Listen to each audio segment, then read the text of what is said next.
నాకు చిన్న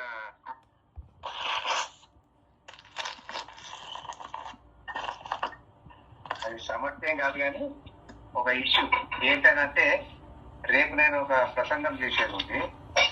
దానికోసం నేను సిద్ధపడతా ఉన్నా. అది కొంచెము ఈరోజు అదే చెప్తే బాగుంటుంది అని అనుకున్నా. అది ఖండం చెప్పగల కానీ ఇది మర్చిపోతాం మళ్ళీ తర్వాత నేను. అందుకని మీకు ఇది చెప్పమంటే చెప్తాను, లేదు మాకు ఆది ఖండమే కావాలంటే ఆది ఖండమే చెప్తాం. ఏం పర్వాలేదు, మీది ప్రసంగం కంటిన్యూ. ఎందుకంటే అది రేపు నేను చెప్పాలా అవతల తీరా మళ్ళా మీకు చెప్పడానికి టైం వస్తుంది నాకు తెలీదు. అప్పుడు ఇది మర్చిపోతే మంచి పాయింట్లు ఎగిరిపోతాయి.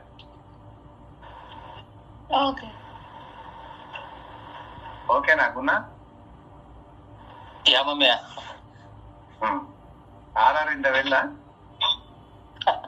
అందరు మంచిదే. Very good. సరే, మనము ఒక వాక్యం చదువుకుందాము.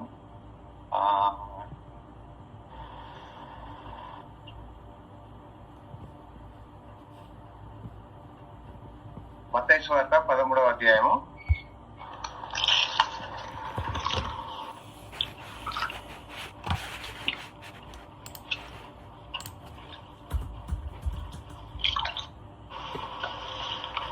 10 నుండి 15 వరకు చదువుకున్నాం. మత్తయి సువార్త 13వ అధ్యాయము 10 నుండి 15 వరకు. రాజ్యం, దేవుని రాజ్యం.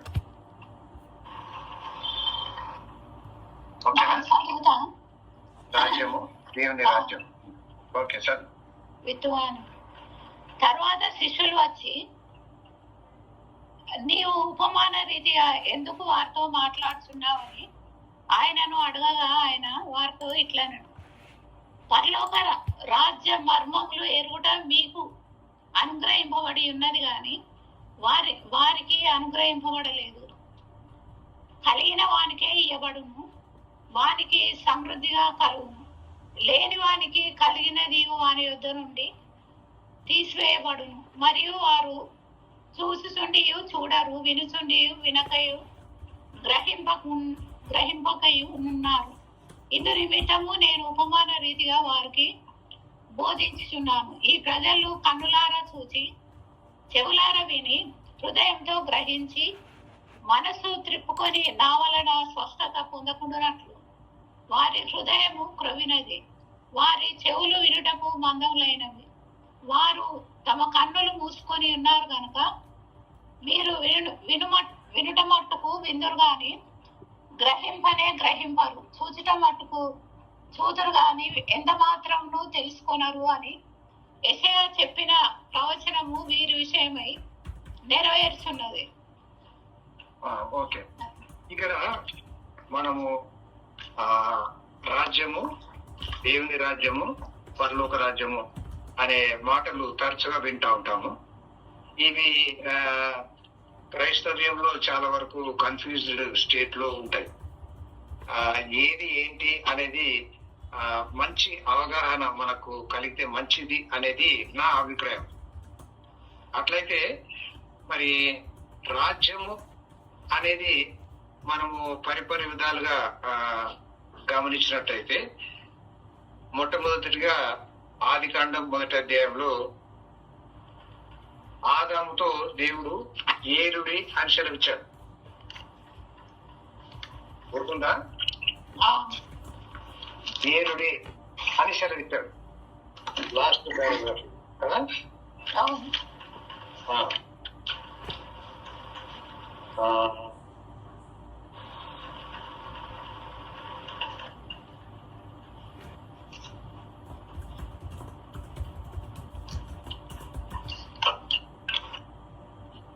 ఎక్కడ పోయిందా వచనము?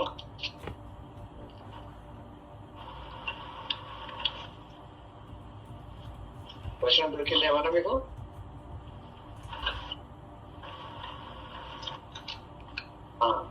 26వ వచనమే. మొదటి అధ్యాయము 26వ వచనం. ఏలుదురు అన్నాడు చివరి భాగంలో, చూసావా? ఏలుదురు గాక అన్నాడు కదా. ఏలుదురు గాక అంటే రాజ్యమే. ఎందుకంటే అప్పుడు రాజ్యము అనే దాంట్లో ఈ రాజ్యం ఏమిటి అనే దానికి మనం కొంత డెఫినేషన్ సంపాదించాలా, ఏలుట అనే దానికి మీనింగ్ సంపాదించాలా, దాని తర్వాత ఎవరిది అధికారము ఏంటి ఈ ఏలుట, మరి ఈ పౌరులు ఎవరు. ఒక రాజు ఉన్నాడంటే ఆయనకు రాజ్యం ఉండాలా, పౌరులు ఉండాలా, ఒక స్థలం ఉండాలా, ఒక క్యాపిటల్ ఉండాలా, ఇవన్నీ మనకు తెలిసిన విషయాలే. అయితే ఈ ఆదాముకు ఏముంది అనేది మనం గమనించగలిగితే, ఆదాముకు ముందు అన్ని రకాల జంతువులను వీటన్నిటినీ దేవుడు చేశాడు కదా. వాటిని భూమి మీద ప్రాకు ప్రతి జంతువును ఏలుదురు గాక అన్నాడు. అంటే అప్పుడు ఎవరు నేలాలి? ఇప్పుడు ఆదాము అంటే సృష్టి యావత్తు. Very good. ఈ భూ జంతువులు అయితేనే ఉంది, ఏదైతేనే ఉంది, ఎవరికైతే ఆయన పేరు పెట్టాడో ఆయనకు అధికారం ఉంది దాని మీద. పేరు పెట్టాడు అంటే మనము ఇంతకుముందు ధ్యానించాము, అధికారము ఉంది అని మనం ధ్యానించాము కదా. దేవుడు కూడా కొన్నిటికి పేర్లు పెట్టాడు, దేవుడికి దానిపై అధికారం ఉంది. ఇప్పుడు ఏలుట అనే దాని విషయంలో కొంచెం మనము గమనించాం. ఏలుట అనే దాంట్లో ఏలబడి వాళ్ళు ఉండాలా, ఒక ప్రాంతం ఉండాలా, దాని తర్వాత వాళ్ళు ఉబే కావాలా, ఆయనకు అధికారం ఉండాలి దాని మీద, ఇట్లాంటివన్నీ ఉన్నాయని మనం గమనించాం. ఓకేనా? దాని తర్వాత ఇప్పుడు నెక్స్ట్ సెషన్ కు మనం పోయినట్టయితే న్యాయాధిపతులు వాళ్ళు కూడా ఏలుతూ ఉన్నారు కదా. న్యాయాధిపతులు కూడా ఏలుతూ ఉన్నారు. కానీ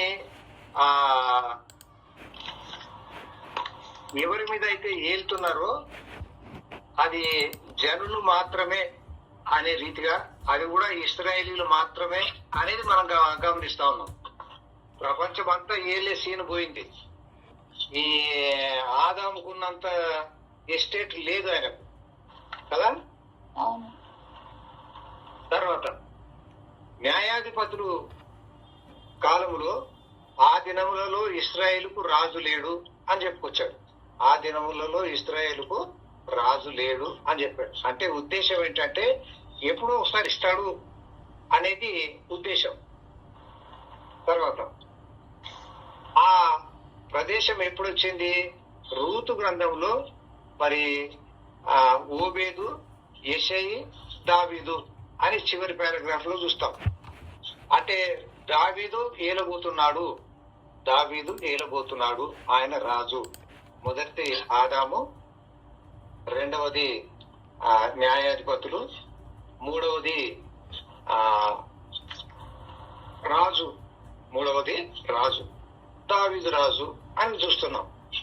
నెక్స్ట్ మరి మత్తయి సువార్త మొదటి వచనంలో అబ్రహాం కుమారుడు దావీదు కుమారుడైన యేసుక్రీస్తు అని అన్నాడు. అబ్రహాంకు వాగ్దానం చేశాడు, దావీదులో నెరవేర్పులు, ఆ వాగ్దానం నెరవేర్పులు జరిగినాయి. ఆ నెరవేర్పు క్రీస్తు అని మనం గమనిస్తాం. నెక్స్ట్ మళ్ళీ కొంచెం బ్యాక్ పోతే మన పాత క్లాస్ లో ఆదికాండము 3వ అధ్యాయంలో 15వ వచనంలో స్త్రీ సంతానము అనేది యేసుక్రీస్తు ప్రభు అనేది మనం గుర్తు చేసుకున్నాం. కాబట్టి ఏలవలసింది ఏది ఆయనే, ఏలేది ఆయనే. తర్వాత ఇప్పుడు 1 కొరింథీ 15వ అధ్యాయం 24వ వచనం మనం ఇంతకు ముందు చదివాము. మీకేమైనా గుర్తుందా? గుర్తు లేకపోతే మళ్ళీ చదవండి. 1 కొరింథీ 15:24.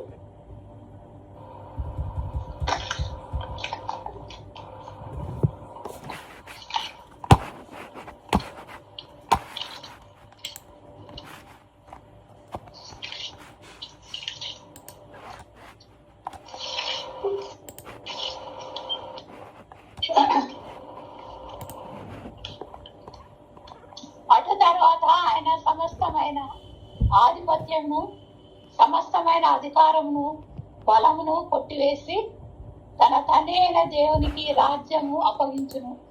అప్పుడు అంతము వచ్చును. ఇప్పుడు రాజ్యము అనేది మనం కొత్త అర్థం చేసుకున్నాం ఇప్పటిదాకా. దానికి ఒక రాజు ఉండాలా, ఒక పౌరులు ఉండాలా, ఒక స్థలం ఉండాలా, దానికి ఒక క్యాపిటల్ ఉండాలా అనేది మనకు అర్థమైంది. నెక్స్ట్ మనం అర్థం చేసుకోవాల్సింది ఏంటంటే ఈ రాజ్యము, పరలోక రాజ్యము అనేది ఈ లోక రాజ్యాలకు భిన్నంగా ఉంటది.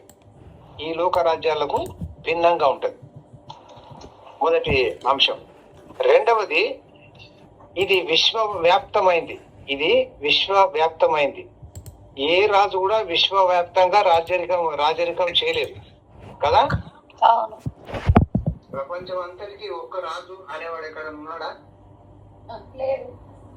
అక్షరానుసారంగా, శరీరానుసారంగా ఎవరు లేరు కదా. మరి వాక్యానుసారంగా చెప్పగలిగితే ఎవరు రాజు అయి ఉండాలి? యేసుక్రీస్తు. ఒకటి ఉంటా దేవుడు అంటే త్రియేక. దేవుడు అనే అందాం ప్రస్తుతానికి. తర్వాత త్రియేక దేవుడు అని అందాం, అనొద్దని నేను అనను, కానీ ప్రస్తుతానికి మాత్రము దేవుడు అని అందాం. తర్వాత త్రియేక దేవుడు అని అందాం. అట్లయితే ఇప్పుడు ఈ యొక్క రాజ్యము, తర్వాత పరలోక రాజ్యము, దేవుని రాజ్యం అనే దానికి వద్దాం. ఇప్పుడు రాజ్యము అనేది కొంచెం ముందుకు వచ్చాం. ఇప్పుడు పరలోక రాజ్యము అనే దానికి మనం వద్దాం.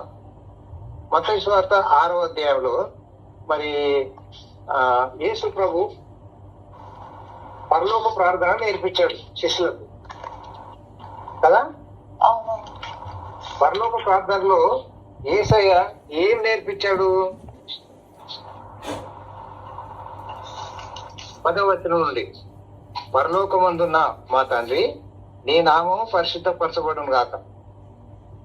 పరలోకమందున్న మా తండ్రి నీ నామము పరిశుద్ధపరచబడును గాక. నీ రాజ్యం వచ్చుగాక. నీ చిత్తము పరలోకమందు నెరవేర్చున్నట్లు భూమి యందును నెరవేరును గాక. యేసయ్య నేర్పించిన ప్రార్థన ఇది, అంతే కదా. మత్తయి సువార్త 6వ అధ్యాయం 10వ వచనం. ఓకేనా? అంటే యేసయ్య ఏమంటున్నాడు? నీ రాజ్యము వచ్చుగాక అన్నాడు. నీ చిత్తము పరలోకమందు నెరవేర్చున్నట్లు, అంటే రాజ్యరికం జరుగుతున్నట్టు భూమి అందును నెరవేరును గాక, భూమి అందును కూడా జరుగును గాక అన్నమాట.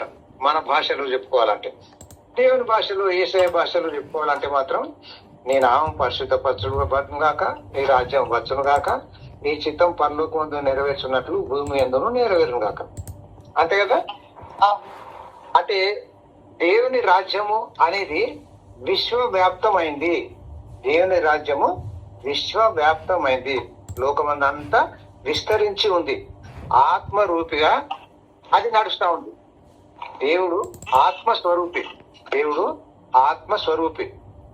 మరి ఇందాక చెప్పినట్టుగా ఈ ఆత్మస్వరూపి అనేది త్రిత్వము. త్రిత్వం, తండ్రి అయిన దేవుడు, కుమారుడైన దేవుడు, పరిశుద్ధాత్మ దేవుడు. ఓకేనా? ఇది దేవుని రాజ్యం. ఎవరి రాజ్యం ఇది? దేవుని రాజ్యం. ఇప్పుడు రాజ్యము, దేవుని రాజ్యము అనేది మనకు కొంత అవగాహన వచ్చింది.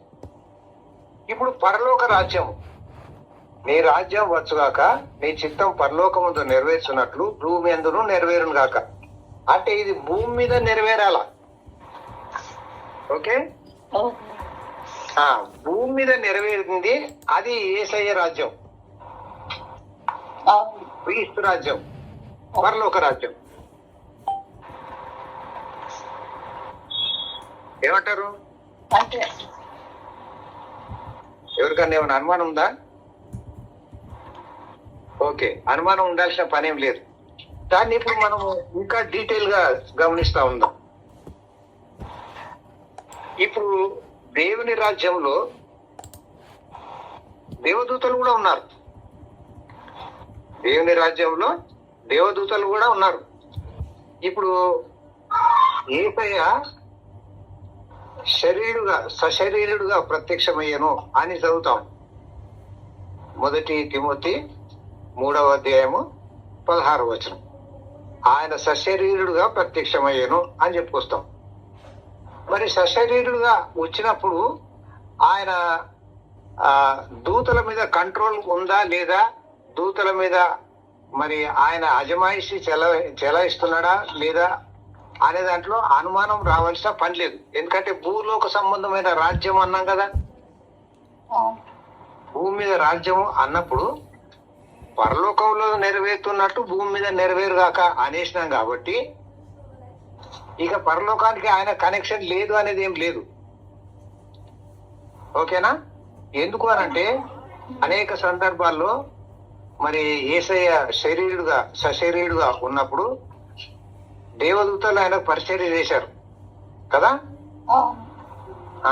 మత్తయి సువార్త 4వ అధ్యాయంలో, లూకా సువార్త 4వ అధ్యాయంలో, గెత్సెమనే తోటలో కదా. ఆయా సందర్భాల్లో వాక్యంలో ఎప్పుడు కూడా 2 లేక 3 సందర్భాలను మాత్రమే ఉటంకించి లేఖనం రాయబడింది. ఇంకా చాలా సందర్భాలు ఉంటాయి. అవన్నీ రాయడము అనేది దేవుని చిత్తంలో లేదు. ఎందుకు అనంటే ఎక్కువ వాల్యూమినస్ గా అయిపోతుంది. సాక్ష్యం కొరకు 2 లేక 3 అనేది దేవుని సంకల్పం. ఓకేనా? కాబట్టి ఇప్పుడు మనం ఎక్స్టెన్షన్ గా ఎంత దూరం వచ్చాము? పరలోక దేవుని రాజ్యము అన్నప్పుడు తండ్రి అని దేవుడు ఉన్నాడు, కుమారుడు అని దేవుడు ఉన్నాడు, పరిశుద్ధాత్మ దేవుడు ఉన్నాడు. మరి క్రీస్తు రాజ్యము లేదా ఈ నైతిక రాజ్యము అనేది ఆదికాండం నుండి ప్రకటన గ్రంథం వరకు ఉంది. మరి ఆయన 11వ అధ్యాయం ప్రకటన గ్రంథంలో గమనించినట్టయితే ఆయన యుగయుగంలో వరకు ఏలును అని కూడా ఉంది.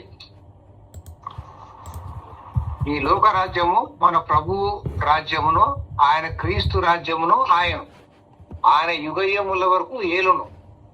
ప్రకటన 11:15. ఓకేనా? అట్లయితే ఈ భూ సంబంధమైన రాజ్యము యేసుక్రీస్తు ప్రభు ఏలుతా ఉన్నాడు. ఆయన రాజులకు రాజు, ప్రభువులకు ప్రభు. సరే, ఇక్కడ సమూయేలు గ్రంథంలోకి వచ్చిన తర్వాత ఇశ్రాయేలీలు మాకు రాజు కావాలా అని అన్నారు. గుర్తుందా? గుర్తు లేకపోతే చదవాల్సిందే. సమూయేలు గ్రంథంలో గుర్తొచ్చిందా?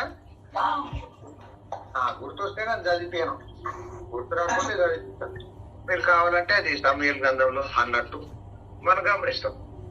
అట్లయితే సమూయేలు గ్రంథంలో ఇశ్రాయేలీలు వచ్చి సమూయేలు దగ్గర మాకు రాజు నియమించు అన్నారు. కారణం ఏంటంటే నీ కుమారులు నీ వంటి ప్రవర్తన గలవారు కారు, మాకు ఒక రాజు ఉండాల్సిందే, ఆ రాజు ఈ పని చేస్తాడు అని చెప్పుకొచ్చారు. అందులో సమూయేలుకు 2 బాధలు కలిగి ఉంటాయి. ఒకటి, వాళ్ళ కుమారులు ఆయన వంటి ప్రవర్తన గలవారు కారు అనేది ఎవరికైనా బాధాకరంగా ఉంటుంది. తర్వాత అది అక్షరానుసారము, శరీరానుసారం. ఆత్మానుసారంగా ఆయనకు తెలిసిన అంశం ఏంటంటే దేవుడే ఏలుతాడు, దేవుడే రాజు కదా అని సమూయేలుకు తెలుసు. అందుకని ఇశ్రాయేలీయులు రాజును అడిగినప్పుడు ఆయన నొచ్చుకున్నాడు. కానీ దేవుడేమన్నాడంటే వాళ్ళు రాజును అడిగారు, వాళ్ళకు రాజును ఇచ్చేయి. రాజు ఎట్లాంటి వాడై ఉంటాడో, ఏం చేస్తాడో అనేదాన్ని నువ్వు కళ్ళారా చూస్తావు. అని దేవుడు చెప్పాడు. సరే, మళ్ళీ మనం వెనక్కి పోవాలి. ఇప్పుడు ఆదామును దేవుడు ఏలువానిగా చేశాడు. ఆదామును దేవుడు ఏలువానిగా చేశాడు. ఆదాము ఏలాడా? ఆదాము ఏలాడా? లేదంట. లేదు. ఎందుకు అనంటే ఆయన పాపము ద్వారా ఏలబడ్డాడు. పాపం ద్వారా ఏలబడ్డాడు. సాతాను ద్వారా ఏలబడ్డాడు. ఎందుకంటే సాతాను మాట విన్నాడు.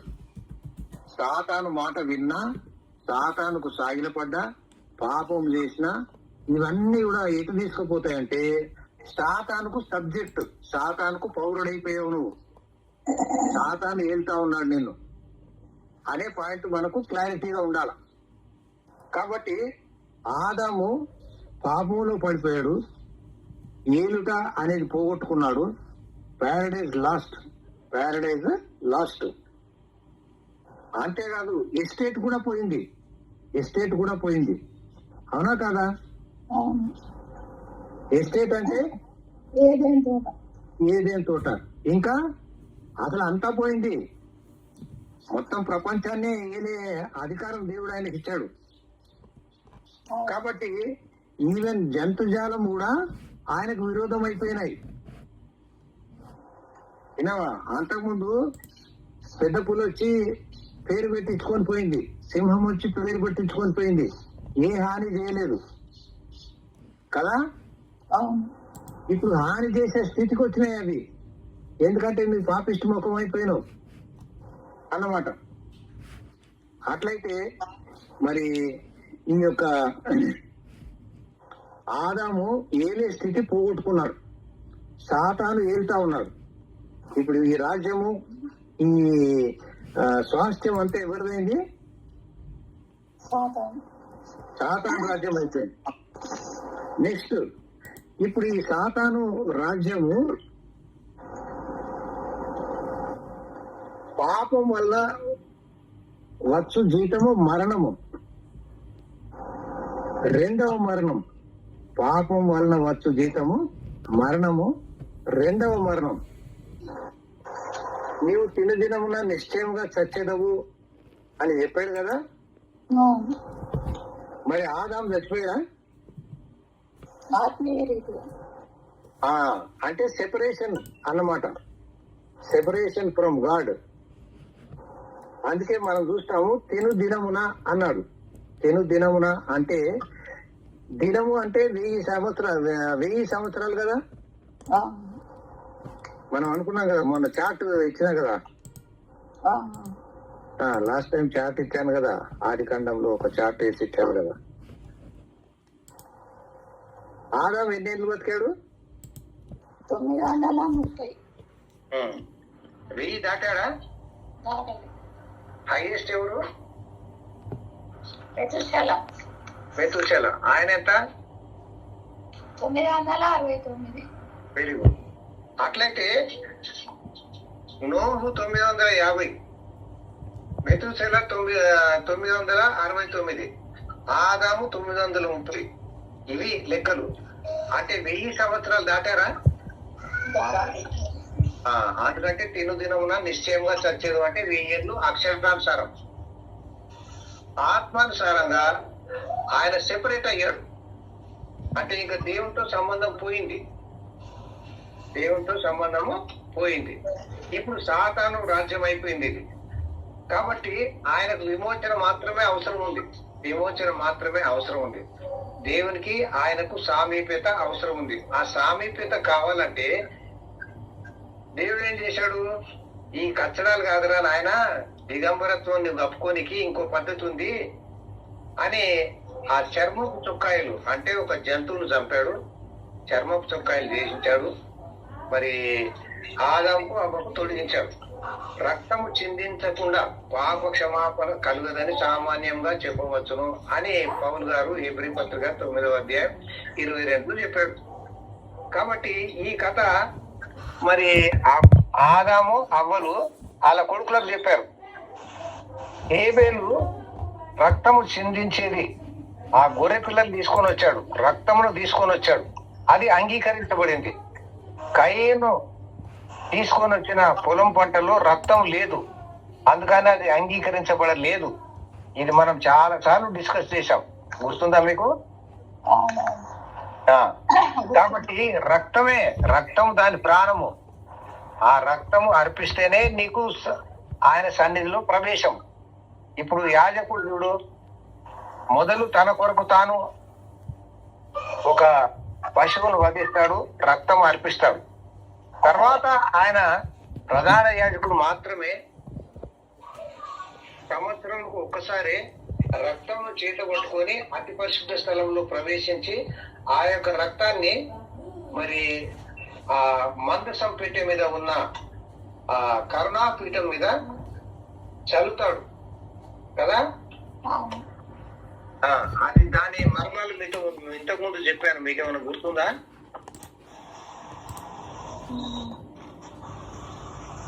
మందసం పెట్టే ఉంది, మందసం పెట్టే లోపల 3 వస్తువులు ఉన్నాయి. తర్వాత మందసం పెట్టే మీద సీత్రూ గ్లాస్ ఉంది అని అనుకోండి. కర్ణాపీఠం మీద 2 కెరూబులు ఉన్నాయి. మొదటిది అది దేవుని పరిశుద్ధతను కాపాడేటి. రెండవది ఆ కర్ణాపీఠములు మందసం పెట్టే లోపల ఉన్న ఈ యొక్క ధర్మశాస్త్రంను నెరవేర్చగలిగిన వాళ్ళు ఎవరు లేరు అనే స్థితికి వచ్చారు. ప్రకటన గ్రంథంలో ఉన్నట్టు ఎవరు లేరు అని ఏడుస్తా ఉన్నాడు. మరి శిష్యులైన యోహానుకు వచ్చిన దర్శనం కదా. కాబట్టి ఇక్కడ కెరూబులు దాని లోపలికి తొంగి చూస్తా ఉన్నారు. వాళ్ళకి ఏం కనబడతా ఉంది? ధర్మశాస్త్రం కనబడుతుంది, 10 ఆజ్ఞలు కనబడతా ఉన్నాయి కదా. కెరూబులకు 10 ఆజ్ఞలు కనబడతా ఉన్నాయి. ఎవరు నెరవేరుస్తారబ్బా అంటే ప్రధాన యాజకుడు వచ్చి రక్తం దాని మీద చల్లాడు. అంటే ఆ సీత్రూనెస్ అనేది పోయింది, రక్తం అడాప్ట్ చేసింది. అంటే మనకు దేవునికి మధ్యలో ఒక రక్తం అనేది వచ్చింది. అదే క్రీస్తు రక్తానికి ముంగుర్తు. హేబేలు రక్తము సూచనగా ఉంది, ఈ రక్తం కూడా సూచనగా ఉంది. అది క్రీస్తు రక్తానికి సూచనగా ఉంది. సో ఇప్పుడు మళ్ళీ మనం బ్యాక్ వస్తే ఏలుట అనేది సమూయేలు గ్రంథంలో దేవుడు చెప్పేశాడు. ఇంకా వాళ్ళు వాళ్ళని ఏలాలని, రాజు కావాలని కోరుకున్నారు, రాజుని చేసేయి అన్నారు. ఆయన అక్షరానుసారమైన శరీరానుసారమైన రాజు సవులు వచ్చారు. తర్వాత దేవుడు ఆ అక్షరానుసారమైన శరీరానుసారమైన రాజును అంగీకరించలేకపోయాడు. సో ఆయన రాజ్యాన్ని కొట్టివేసి దావీదు రాజ్యాన్ని ఇచ్చాడు. సో దావీదు రాజ్యము ఇప్పుడు స్థిరపరచబడుతుంది. దేవుడు వాగ్దానం చేశాడు కదా. ఎక్కడ చేశాడు వాగ్దానము?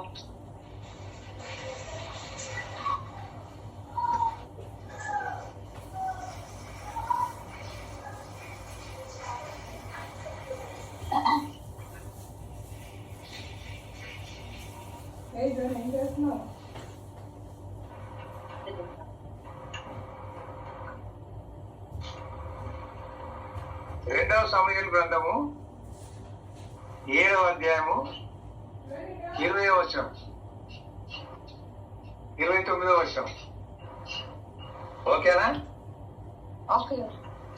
తర్వాత చదువుకోండి, ఇప్పుడు ఏమవుతు.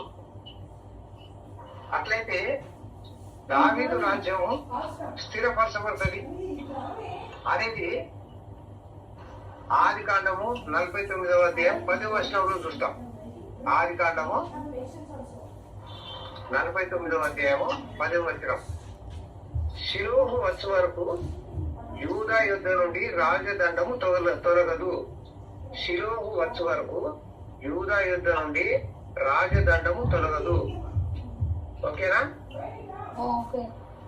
ఆ, ఇప్పుడు షిలోహు అంటే ఏమిటి అనేది మళ్ళీ ఒకసారి క్లారిఫై చేయాలి. నేను ఇంతకుముందు చెప్పుకుంటాను, చెప్పకపోతే మళ్ళీ చెప్తాను, క్లారిఫై చేస్తాను. షిలోహు అని అంటే అది ఒక స్థలము.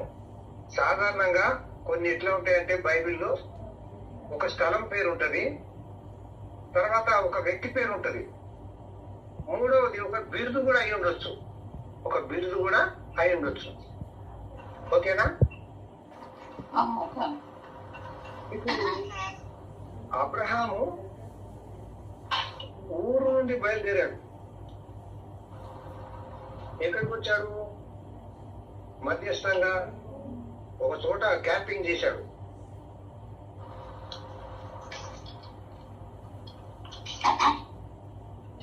హారాను వరకు వచ్చాడు. హారాను వరకు వచ్చిన తర్వాత హారాను దగ్గర వాళ్ళ నాన్న చనిపోయాడు. వాస్తవంగా దేవుడు ఏం చెప్పాడు అని అంటే, ఆ మాట 12వ అధ్యాయం మొదటి 3 వచనాల్లో చూస్తాం మనం. అక్కడే ఆట అబ్రహామును పిలిచినట్టు ఉంటది, కానీ వాస్తవంగా 11వ అధ్యాయం చివరి పారాగ్రాఫ్ లోనే అబ్రహాము ఊరు నుండి బయలుదేరి, అబ్రహాం కాదు వాళ్ళ నాన్న ఆ బ్యాచ్ అంతా బయలుదేరారు. దేవుడు ఏం చెప్పాడు? ఈ 12వ అధ్యాయం మొదటి 3 వచనాల్లో గాని, అపోస్తల కార్యం 7వ అధ్యాయంలో స్టెఫెను సాక్ష్యం గాని మనం వింటాం. నీ దేశం నుండి, నీ ఊరు నుండి, నీ జనుల నుండి, నీ అన్నిటిని వదిలిపెట్టేసి నీవు బయలుదేరు అని అన్నాడు.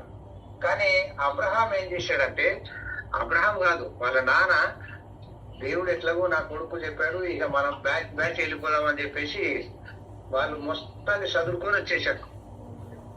వాళ్ళ కొడుకు పేరు హారాను. వాళ్ళ కొడుకు పేరేంటి? హారాను.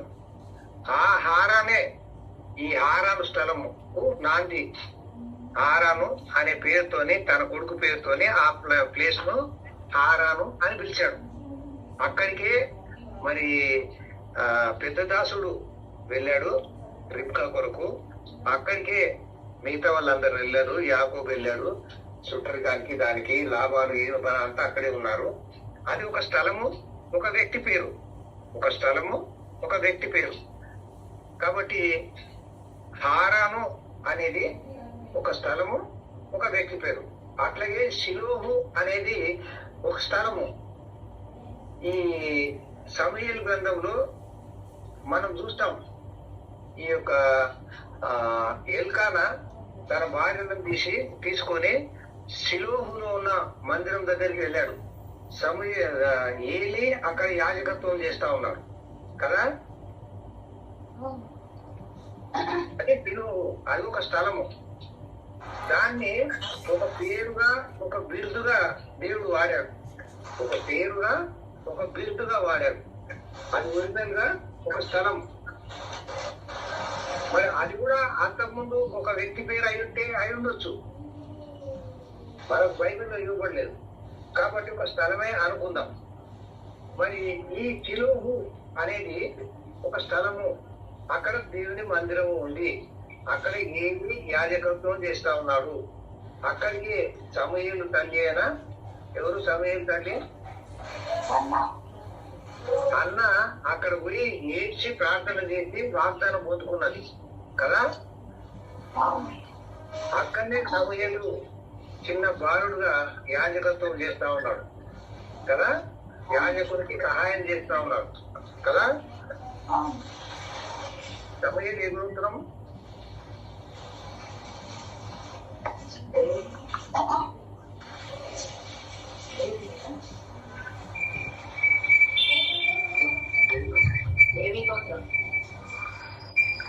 ఏమన్నా ఆధారం?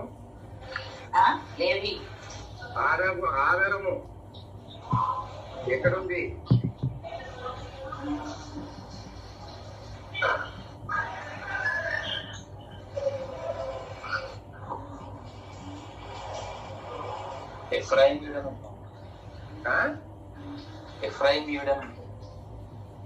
ఎఫ్రాయిము ఎఫ్రాతీయుడు అని ఉంది. ఎఫ్రాయిమీయుడైన సూపునకు పుట్టిన తోపు కుమారుడైన ఎలీపునకు జననమైన యరోమా యెహోరాము కుమారుడు. ఆ, మొదటి సమయం మొదటి అధ్యాయం మొదటి వచనం. ఉమ్.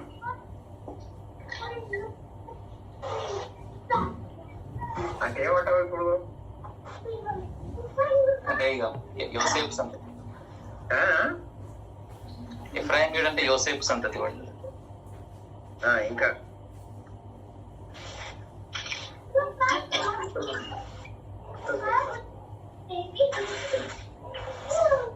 అట్లా కాదు కానీ మళ్ళీ మీరు వెరిఫై చేయండి. మీరు వెరిఫై చేస్తే ఎఫ్రాతీయుడు అని ఉన్నా అక్కడ ఉద్దేశం ఏంటంటే ఎఫ్రాయిము గోత్రము స్వాస్థ్యంలో భాగంలో ఆయన ఉన్నాడు. ఇప్పుడు 12 గోత్రాలు ఉన్నాయి కదా, 12 గోత్రాలకు స్వాస్థ్యం ఇచ్చారు కదా. అవును. 12 గోత్రాలకు స్వాస్థ్యం ఇచ్చినప్పుడు ఒక్కొక్క గోత్రంలో 4 పట్టణాలు లేవీలకు ఇచ్చారు. అట్లా ఎఫ్రాయిము గోత్రంలో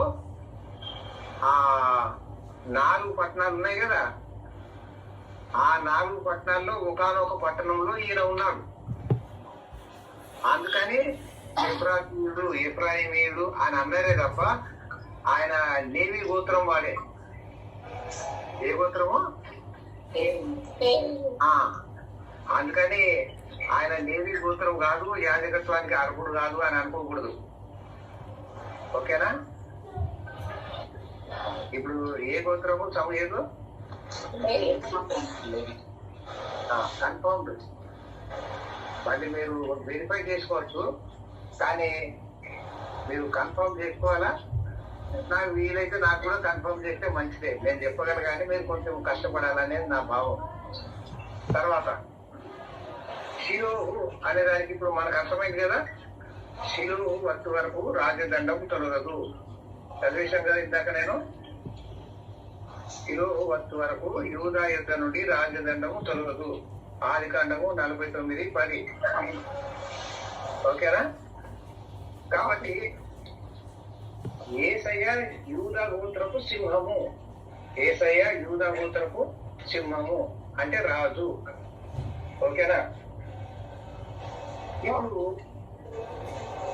మనము యేసయ్య దగ్గరికి వెళ్ళిపోదాం. ఎందుకంటే ఇవన్నీ చాలా దూరం తీసుకుపోతాయి మనల్ని. మనము కొంచెం షార్ట్ కట్ కొడతాం. మత్తయి సువార్తలో 33 సార్లు పరలోక రాజ్యము అనేది కనబడతా ఉంటది. ఎన్నిసార్లు కనబడుతుంది? 33 సార్లు కనబడుతుంది. మరి దాంట్లో 24 సార్లు దేవుని రాజ్యము అన్నట్టు కనబడుతుంది. మిగతా 9 సార్లు పరలోక రాజ్యము అన్నట్టు కనబడుతుంది. ఓకేనా?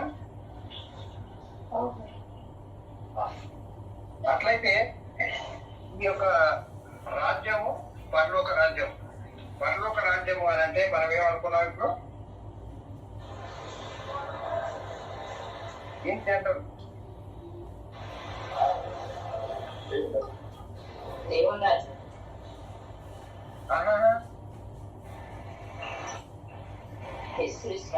దేవుని రాజ్యం వేరు, పరలోక రాజ్యం వేరు అని చెప్పొచ్చాను కదా. పరలోక రాజ్యానికి దేవుని రాజ్యానికి కొన్ని తేడాలు ఉన్నాయి. కొన్ని చెప్తాను చూడండి. దేవుని రాజ్యము విశ్వవ్యాప్తమైంది. పరలోక రాజ్యము మెస్సియా రాజ్యము, అది మధ్యంతరమైంది. అది ఫుల్గా ఉండదు.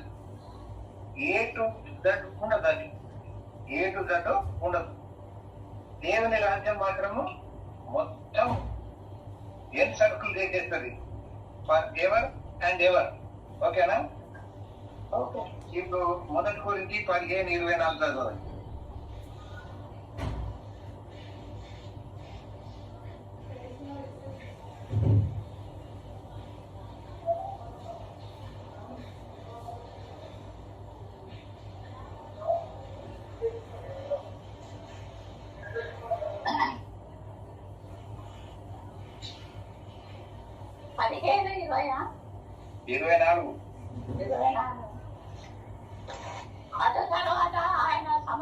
సమస్తమైన ఆధిపత్యమును సమస్తమైన అధికారమును బలమును కొట్టివేసి తన తండ్రి అయిన దేవునికి రాజ్యము అప్పగించును. ఇప్పుడు అర్థమైందా ఏమన్నా మీకు? మళ్ళీ చదువు లేకపోతే. అటు తర్వాత ఆయన సమస్తమైన ఆధిపత్యమును సమస్తమైన అధికారమును బలమును కొట్టివేసి తన తండ్రి అయిన దేవునికి రాజ్యమును అప్పగించును. అంటే అప్పుడు అంతం వచ్చును.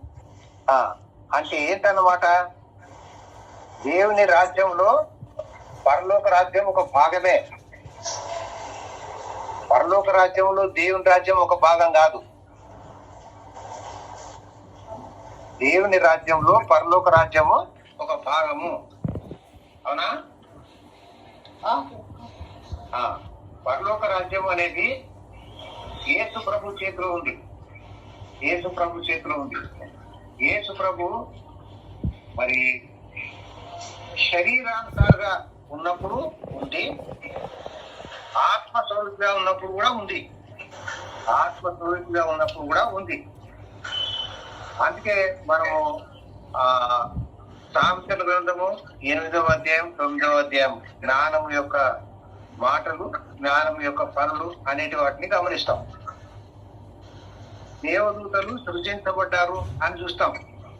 దేవదూతలు సృజించబడ్డప్పుడు నేను ఆయన దగ్గర ఉన్నాను అంటాడు యేసయ్య. ఆ రీతిగా దేవుడు సృష్టిని సృష్టిస్తూ ఉన్నప్పుడు, దేవదూతలను సృష్టించినప్పుడు యేసయ్య అక్కడ ఉన్నాడు. యేసయ్య దేవదూతలతో సమానం కాదు. ఆయన దేవునితో సమానం. దేవునితో సమానంగా ఉంట విడిచిపెట్టకూడని భాగ్యం అని ఎంచుకోనలేదు కానీ చెప్తారు కదా తిమోతి పత్రికలో అన్నమాట. కాబట్టి దేవుని రాజ్యము విశ్వవ్యాప్తమైంది, పరలోక రాజ్యము మెస్సియా రాజ్యము మధ్యంతరమైంది. కొంతవరకు ఇది దావీదు వంశానికి చెందింది. దావీదు వంశానికి చెందింది. తర్వాత దేవుని రాజ్యంలోనికి ప్రవేశం. దేవుని రాజ్యంలోనికి ప్రవేశం. యోహాను సువార్త 3వ అధ్యాయం 3వ వచనం. 3వ అధ్యాయం 3వ వచనం ఏం గమనిస్తా ఉన్నాము? నూతన జన్మ. యేసయ్య నికోదేముకు చెప్తా ఉన్నాడు, నూతన జన్మ ద్వారానే ఆ ప్రవేశం ఉంటది. ఓకేనా? మూడవది, ఈ యుగంలో పరలోక రాజ్యము ప్రకటనపై ఆధారపడింది. నూతన జన్మ అనుభవం లేకుండానే నమ్మే వ్యక్తులు దానిలో ప్రవేశించటకు అవకాశం ఉంది. బలవంతంగా దూరుతున్నారని అంటాడు కదా యేసయ్య, బలవంతంగా పట్టబడుతున్నది అది ఇదే అన్నమాట. నాలుగవది, పరలోక రాజ్యము విశ్వవ్యాప్తమైన దేవుని రాజ్యానికి ఈ భూమిపై ప్రతినిధి. దేవుని రాజ్యము విశ్వవ్యాప్తమైంది అని అనుకున్నాం కదా, దానికి ప్రతినిధి రిప్రజెంటేటివ్ పరలోక రాజ్యం. దేవుని రాజ్యము లేదా పరలోక రాజ్యము ప్రత్యక్షంగా రాదు అని లూకా సువార్త 17వ అధ్యాయంలో చెప్పుకొచ్చాడు యేసయ్య. అది మీ మధ్యలోనే ఉంది అని చెప్పుకొచ్చాడు. అవునా? అంటే ఉద్దేశం ఏంటి? యేసయ్యనే ఆ రాజ్యము, యేసయ్యనే క్రీస్తు రాజ్యం. అదే ఫైనల్ గా ఈ లోక సంబంధమైన దాన్ని అంతటిని కూడా కొట్టివేసి ఏదైతే దేవుని రాజ్యం ఉన్నదో దానికి రిప్రజెంటేటివ్ గా పరలోక రాజ్యం ఉన్నదో, ఇది పరలోక రాజ్యం యొక్క దీన్ని పోలికలన్నీ తీసివేసి 1 కొరింథీ 15:24 మనం ఇందాక చదువుకున్నట్టు తండ్రి అయిన దేవునికి అప్పచెప్తాడు. అప్పుడు అంతం వచ్చుద్ది. ఓకేనా? అందుకే యేసయ్య ఏమన్నాడు? దేవుని రాజ్యం ప్రత్యక్షంగా రాదు, అది అంతరంగమైంది, అది ఆధ్యాత్మికమైంది అని మనం గమనించాలి. తర్వాత పరలోక రాజ్యము ఈ భూమిపై మహిమతో ప్రత్యక్షమవుతుంది. ఆషామాషిగా రాదు. కానీ దేవుని రాజ్యము శక్తితో ఉంటది. దేవుని రాజ్యము శక్తితో ఉంటది. యేసయ్య రాజ్యం మహిమతో ప్రత్యక్షమవుతుంది. తర్వాత క్రీస్తు తన శత్రువులందరినీ తన కాళ్ళ క్రింద తొక్కివేసి తన తండ్రి అయిన దేవునికి రాజ్యం అప్పగించును. పరలోక రాజ్యము దేవుని రాజ్యంలో కలిసిపోతుంది. అంతవరకు మంచి చెడు పరలోక రాజ్యంలో నిలిచి ఉంటాయి. ఓకేనా? ఇప్పుడు మనకు మత్తయి సువార్త 13వ అధ్యాయంలో ఒక 7+1 ఉపమానాలు ఉన్నాయి. మత్తయి సువార్త 13వ అధ్యాయంలో ఎన్ని ఉపమానాలు ఉన్నాయి? 7+1 అంటే 8 అని చెప్పొచ్చు నేను, కానీ 8 అని చెప్పడం నాకు ఉద్దేశంలో లేదు. ఎందుకనంటే దేవుని ఉద్దేశంలో అక్కడ 7 అనే సంఖ్య ఒకటి, 8 అనేది ఒకటి ఉంది. సాధారణంగా దేవుడు అట్లా చేస్తూ ఉంటాడు, మనం అది అర్థం చేసుకుంటా ఉంటాం. ఇప్పుడు చూడండి, యోహాను సువార్తలో 7+1 సూచక్రియలు ఉన్నాయి. 7+1 సూచక్రియలు ఉన్నాయి.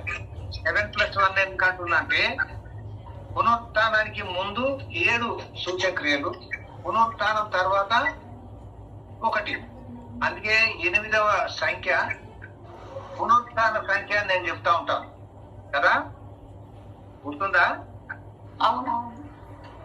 1 అంటే దేవుడు ఒకడే, 2 అంటే సాక్ష్యము, 3 అంటే తండ్రి కుమార పరిశుద్ధాత్మ, 4 అంటే భూ సంబంధమైన, 5 అంటే ధర్మశాస్త్రము, 6 మానవ సంఖ్య, 7 దేవుని పరిపూర్ణమైన సంఖ్య, 8 పునరుత్థాన సంఖ్య. ఓకే. తర్వాత మరి ఈ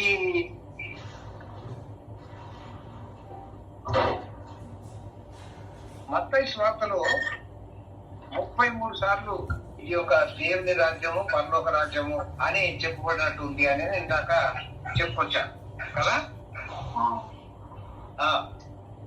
ఇప్పుడు కొంతవరకు మరి ఈ మత్తయి సువార్త 13వ అధ్యాయంలో ఉన్న కొన్ని మాటలు మేము ముందుంటాం. మొదటి ప్రశ్నలో చదవండి.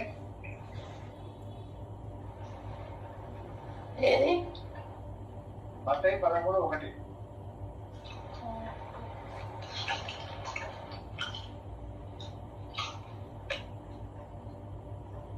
ఆ దినమందు యేసు ఇంట నుండి వెళ్ళి సముద్ర తీరంన కూర్చుండెను.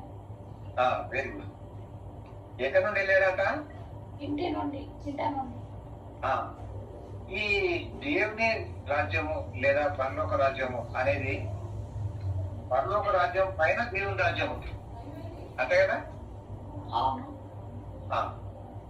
దేవుని ఇల్లు అని చెప్పబడతా ఉంటది. ఇశ్రాయేళ్లతో ఏమంటారు? మీ ఇల్లు మీకు విడవబడి ఉన్నది అని అంటారు. మీ ఇల్లు మీకు విడవబడి ఉన్నది అని అంటారు. ఇవి మనం కొంచెం జాగ్రత్తగా వెతుకొని ఎక్కడ ఏది ఉంది అనేది మనము దాన్ని ఫాలో అయితే అప్పుడు దీంట్లోని ఆంతర్యం ఏంటో మనకు అర్థమవుతుంది. ఇప్పుడు ఇంటి నుండి బయలుదేరి వెళ్ళాడు అని అన్నాడు కదా. అంటే ఇది ఇశ్రాయేలు ఇల్లు అన్నమాట. ఏమి ఇల్లు? ఇశ్రాయేలు ఇల్లు అన్నమాట. అంటే పరలోక రాజ్యము ఇశ్రాయేల్ ఇంటి నుంచి బయటకు పోయింది. ఎట్లెట్లా పోయింది అని అంటే అది 1 అన్నట్టుగా పోతా ఉంది. ఇప్పుడు మనకి ఏదన్నా విశ్వాసులుగా, మంచి విశ్వాసులుగా ఉన్న సందర్భంలో మనకి ఏదన్నా పాపం అనేది తటస్థిస్తుంది. ఒక దెబ్బకే మనల్ని దేవుడు తీసేయడు, కానీ మెల్లగా మనం దేవుడికి దూరం అవుతా ఉంటాం కదా. ఫైనల్ గా దేవుడికి దూరం అయిపోతాం, నో రిటర్న్ జోన్కి వెళ్ళిపోతాం. ఇప్పుడు ఉదాహరణకి మోషే ఫరో దగ్గరికి పోయినప్పుడు ఫరో ఏమన్నాడు?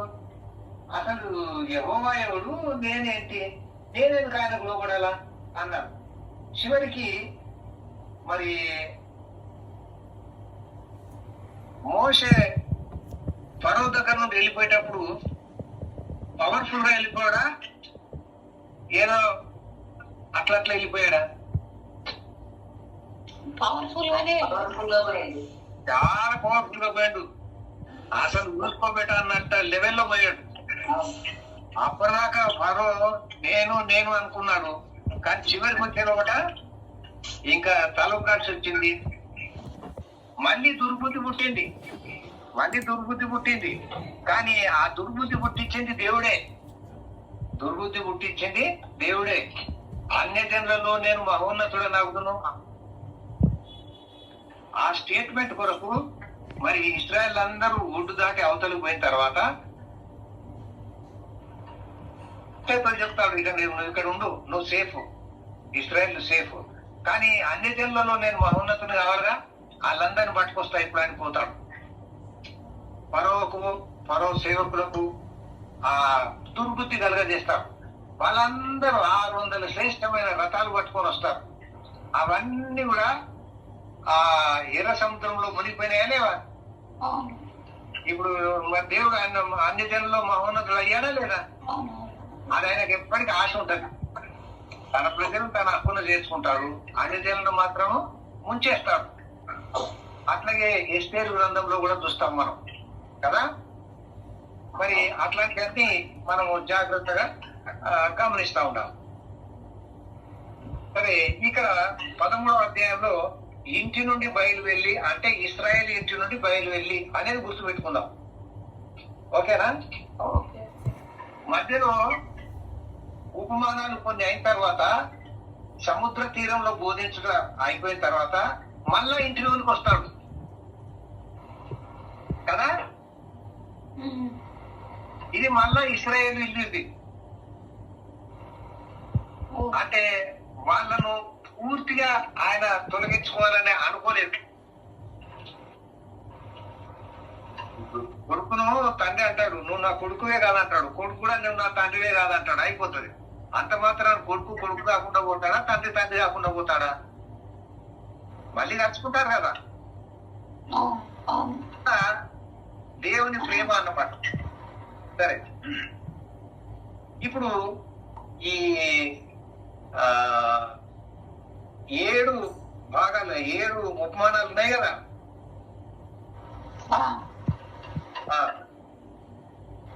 మొదటి 3 ఉపమానాల్లో సాతాను ఎట్లా పనిచేస్తున్నాడు అనేది మనం చూస్తాం.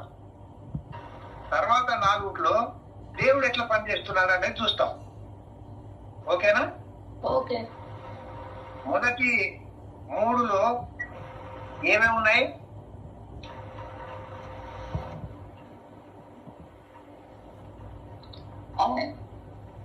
విత్తువాని ఒకటి.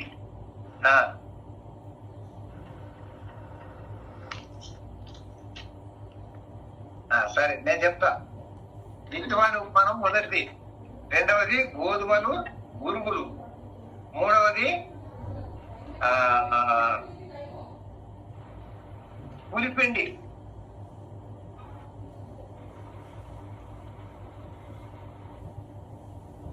అంతేనా? కాదు. మూడవది ఆవగింజ ఉపమానం. మూడవది ఆవగింజ ఉపమానం. సరే, ఈ 3లో కూడా సాతాను ప్రెజెంట్ సార్ అంటున్నాడు. మొదటి ఉపమానంలో విత్తనాన్ని ఎత్తుకుపోతున్నాడు త్రోబక పక్షులు కదా. తర్వాత ఐహిక విచారము, మోసము, ఇవన్నీ ముందు పొద. రాతి లేని, మట్టి లేని ఆ ప్రదేశంలో రాతి నేలను పడ్డాయి. అది సాతాను పని. మంచి నేల ఒకటే యేసయ్య పని. కాబట్టి మొదటి ఉపమానంలో అది జరిగింది. రెండవ ఉపమానంలో గోధుమలు, గురుగులు. గోధుమలు దేవునికి సంబంధించినవి, గురుగులు సాతానుకు సంబంధించినవి. మూడవ ఉపమానంలో ఏమన్నాము? పులిసిన పిండి.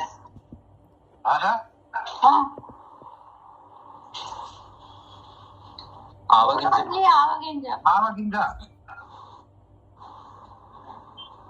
మీరు అక్కడ చూడండి ఒకసారి. అది వెతకలేదు నేను. చూస్తున్నా.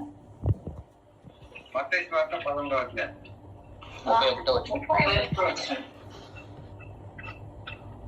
30వ వచనమా? 31. ఏమన్నారు? అదే ఆవగింజ. ఆవగింజ అనే ఉపమానం 3వది. ఓకేనా? ఓకే. ఆవగింజలు మరి ఆ చెట్టు ఎంత పెద్దది అయిపోయింది? పూల మొక్కలాగా ఉండట్లేదు, అది పెద్దదైపోయింది. అది ఆ పెద్దది అయినందువల్ల ఏమైంది? ఆకాశ పక్షులు వచ్చి ఆకాశ పక్షులు అంటే మళ్ళా సాతానే. ఆకాశ పక్షులు అంటే మళ్ళా సాతానే. అదన్నమాట. సో ఈ మూడిట్లో సాతాను ప్రభావము ఎట్లా ఉంది అనేది మనం గమనించాం. తర్వాత 4వ దాంట్లో ఆ పుల్లని పిండి, 3 కుంచముల పిండిలో దాచిపెట్టిన పుల్లని పిండి 13:33. ఏమన్నా అది 3. 3 అనంటే మనం గుర్తుపెట్టుకోవాలి. అవంతా మళ్ళీ చెప్పను.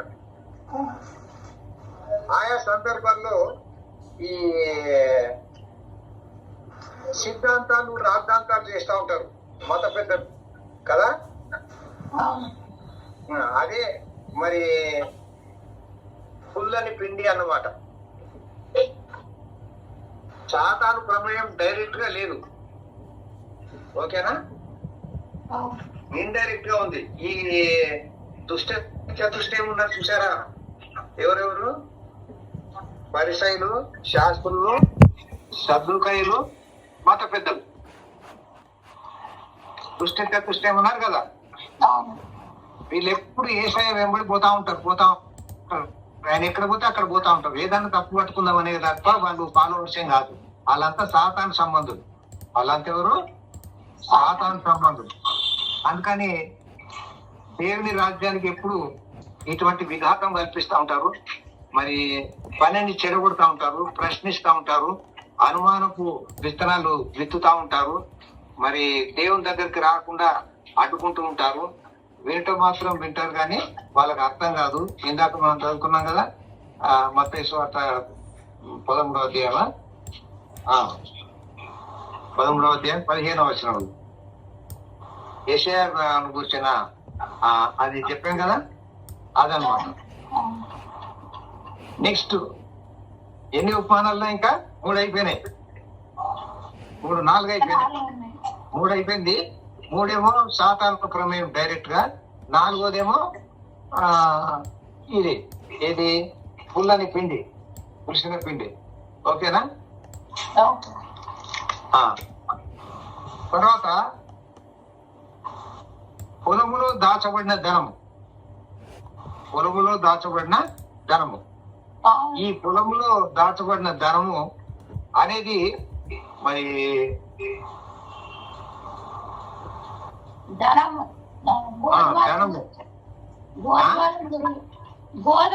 గురువులు. అది అయిపోయింది. గోధుమల గురువులు 2వ ఉపమానం. పొలంలో దాచబడిన ధనము 44వ వచనం. అదే గోధుమల పురుగులు అనేది 2వ దాంట్లో ఉన్నది, 4వ దాంట్లో ఉన్నది.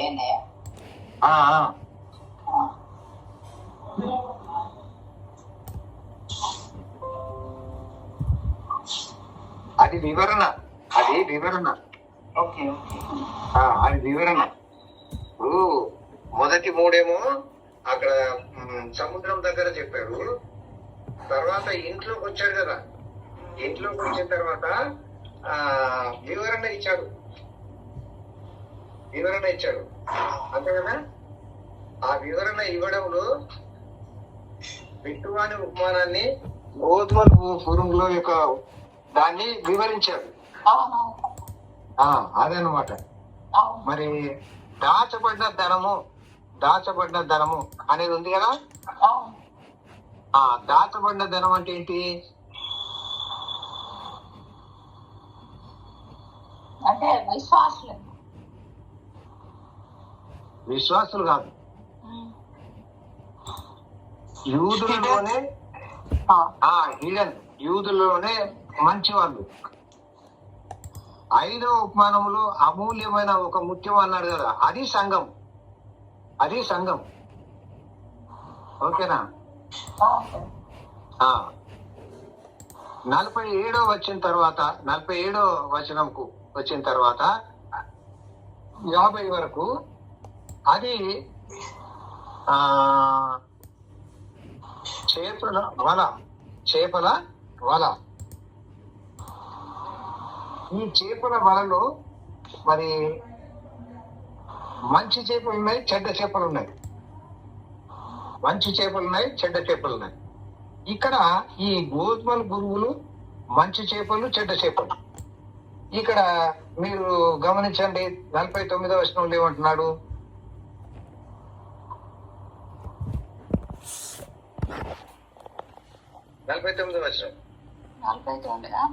అలాగే యుగ సమాప్తి అందు జరుగును. దేవదూతలు వచ్చి నీతిమంతులలో నుండి దుష్టులను ఏర్పరిచి వీరిని అగ్నిగుండంలో పడవేయుదురు. అది అక్కడే ఏడుపును పన్ను కొరుకుటే ఉండు. ఓకే, అట్లాగే మీరు ఈ ఇందాక గోధుమల గురువులు అనేదాన్ని ఎక్స్ప్లెనేషన్ అని చెప్పాను కదా, 38 వచనం చదువు, 37 నుంచి చదువు. 37. మంచి విత్తనములు విత్తువాడు మనుష్య కుమారుడు, పొలం లోకము. మంచి విత్తనములు రాజ్య సంబంధులు, గురువులు దుష్టుని సంబంధులు. వాటిని విత్తిన శత్రువు అపవాది. కోత యుగ సమాప్తి. కోత పోయేవారి దేవదూతలు. గురువులు ఎలాగూ కూర్చబడి అగ్నిలో కాల్చివేయబడును, అలాగే యుగ సమాప్తి అందు జరుగును. ఇక్కడ దేవదూతలు, అక్కడ దేవదూతలు కనబడతా ఉన్నారు. ఈ పని ఎవరు చేస్తారంట? దేవదూతలు చేస్తారంట. సెపరేషన్, యుగ సమాప్తి అంత. అప్పటిదాకా వీళ్ళు కలిసే ఉంటారు. అంటే ఏంటి? Believers, nominal believers. కొంతమంది నామినల్ బిలీవర్స్ ఉంటారు, మనకు తెలుసు కదా. నామినల్ క్రిస్టియన్స్ ఉన్నట్టు నామినల్ బిలీవర్స్ ఉంటారు.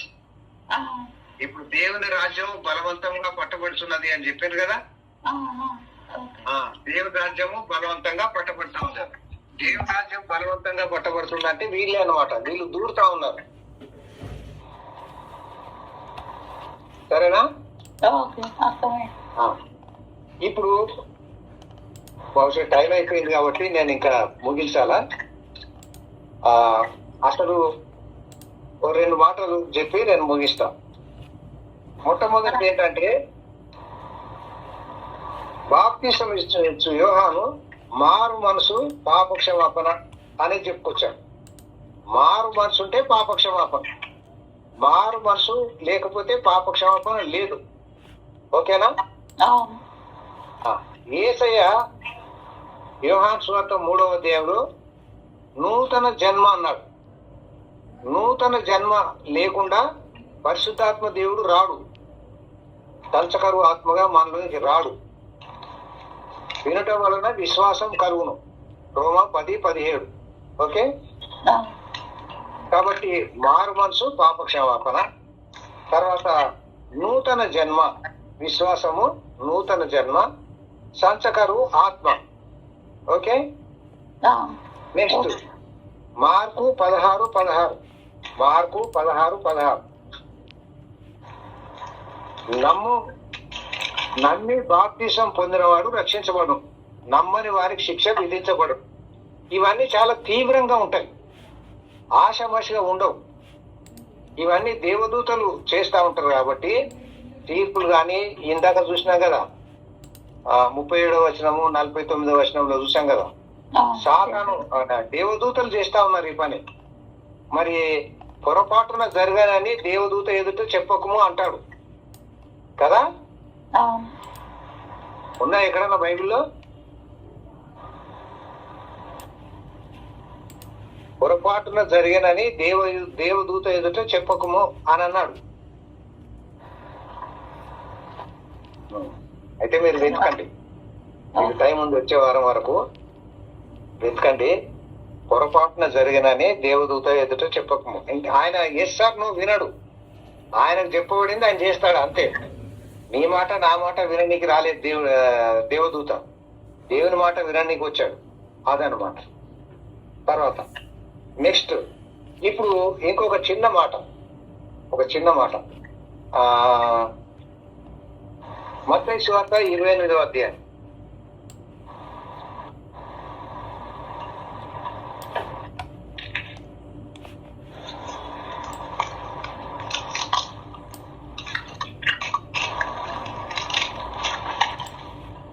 మత్తయి సువార్త 28వ అధ్యాయం 19 నుండి చదవండి. యాక్చువల్ గా లాస్ట్ పారాగ్రాఫ్ అంతా 16 నుండి 20 వరకు చదవాలా, నేను మాత్రం 19 నుండే చదువుతాను. 16 నుండి చదవాలా? వద్దొద్దు, అది మీరు చదువుకోండి. కాబట్టి మీరు వెళ్ళి సమస్త జనులను శిష్యులుగా చేయుడి, తండ్రి యొక్కయు కుమారుని యొక్కయు పరిశుద్ధాత్మ యొక్క నామంలోనికి వారికి బాప్తిసం ఇచ్చుచు నేను మీకు ఏ సంగతులను ఆజ్ఞాపించుతునో వాటన్నిటినీ గైకొనవలనని వారికి బోధించుడి. ఇదిగో నేను యుగ సమాప్తి వరకు సదాకాలము మీతో కూడా ఉన్నానని వారితో చెప్పాను. అర్థమైంది కదా? అర్థం కాకపోతే ఇంకోసారి చదవాలి అంతే. ఎట్లా ఇంటికి పోయిన తర్వాత చదవాలి కదా ఇవన్నీ నేను చెప్పినాయని, హోంవర్క్ హ్యాండ్ వర్క్. సరే, ఇక్కడ యేసయ్య ఏం చెప్తున్నాడు? మొట్టమొదటిగా సమస్త జనులను శిష్యులుగా చేయాలి, శిష్యులుగా చేయాలి. రెండవది ఏం చెప్తా ఉన్నాడు? అంటే బాప్తిసం అని చెప్తా ఉన్నాడు. ఓకేనా? ఈ రెండు చదివినప్పుడు మనకు కొంచెం ఏదన్నా నడిపింపు వస్తుందట్రా?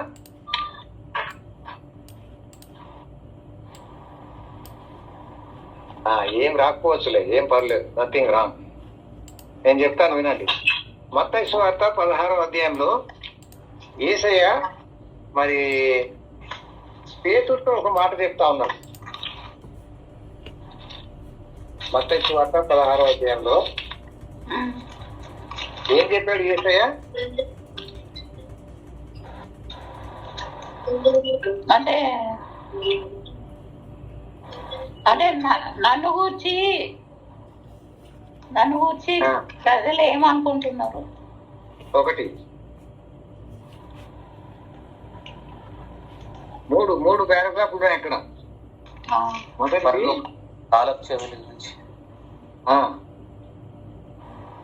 మొదటిది సన్ ఆఫ్ జోనా, రెండవది సిన్ ఆఫ్ జోనా, మూడవది ఏంటంటే బాధ్యత అప్పచెప్తా ఉన్నాడు. ఏ బాధ్యత అప్పచెప్పబోతున్నాడు?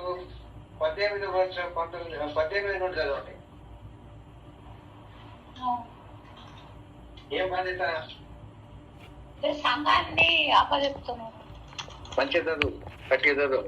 మరియు నీవు పేతురు, ఈ బండ మీద నా సంఘమును కట్టుదును, పాతాళలో ఒక ద్వారములు దాని ఎదుట నిల్వ నేరవని నేను నీతో చెప్తున్నాను. పరలోక రాజ్యం యొక్క తాళపు చెవులు నీకు ఇచ్చేదను. నీవు పరలోక రాజ్యం యొక్క తాళపు చెవులు నీకు ఇచ్చేదని అన్నాడు.